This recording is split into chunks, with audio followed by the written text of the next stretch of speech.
Bonjour à tous, ici Julien Corriveau, votre suppléant de mathématiques. Et oui, moi j'ai étudié en philosophie, mais il y a beaucoup de philosophes dans l'histoire qui étaient aussi mathématiciens. Malheureusement, ce n'est pas mon cas. Donc, j'ai passé toute la semaine à essayer de trouver une manière de vous expliquer le sujet du jour, les fractions équivalentes. C'était pas évident, mais heureusement pour vous, j'ai noté toute ma démarche dans mon journal intime. Cher journal, ce matin, j'ai manqué de savon à lessive, donc je me suis fabriqué des boxers avec un linge à vaisselle. C'était pas la bonne page. Cher journal, l'équipe des suppléants m'a demandé d'expliquer les fractions équivalentes. Je pensais donner un exemple avec une recette, quart de tasse, demi-tasse, mais tu te souviens de ce que ça a donné quand j'ai essayé de faire des biscuits. J'ai donc décidé d'appliquer un calcul de fractions à mes jeans. Vu que l'été s'en vient, je vais transformer une vieille paire de jeans en pantalon 3/4. Je ne peux pas mesurer mes pantalons avec mon ruban à mesurer, vu que je l'ai échappé du 8e étage en essayant de mesurer un nuage. Donc, j'ai plié mon pantalon en 4 et en coupant le dernier quart, j'allais obtenir un pantalon 3/4. Mais c'est à ce moment que mes allergies sont embarquées.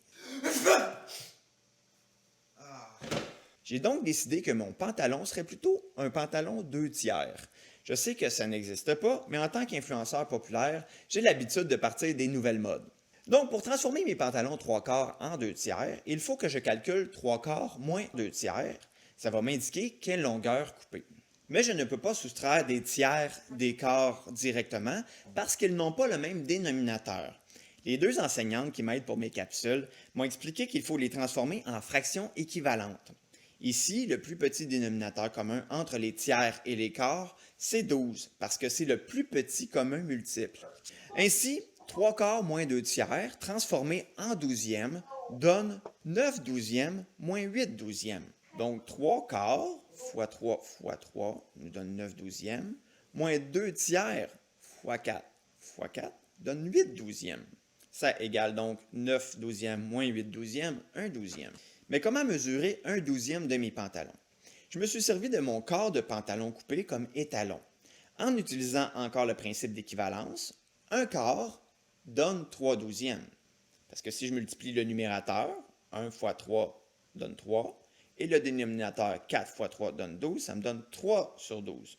Donc, en pliant mon bout de pantalon en 3, ça me donne 1 douzième. Il me suffisait alors d'utiliser mon guide de 1 douzième pour couper 1 douzième de mes pantalons 3/4 et ainsi obtenir mes fameux pantalons 2/3. Et voilà, j'ai finalement réussi à transformer mes jeans en pantalons 1/36e. Pour récapituler, j'ai trouvé des fractions équivalentes en multipliant le numérateur et le dénominateur par le même nombre, pour la première fraction par 3 et pour la deuxième par 4, puisque le dénominateur commun était 12. J'ai ensuite effectué le calcul. Finalement, pour transformer un quart en 3 douzièmes, j'ai encore cherché la fraction équivalente en multipliant le numérateur et le dénominateur par 3.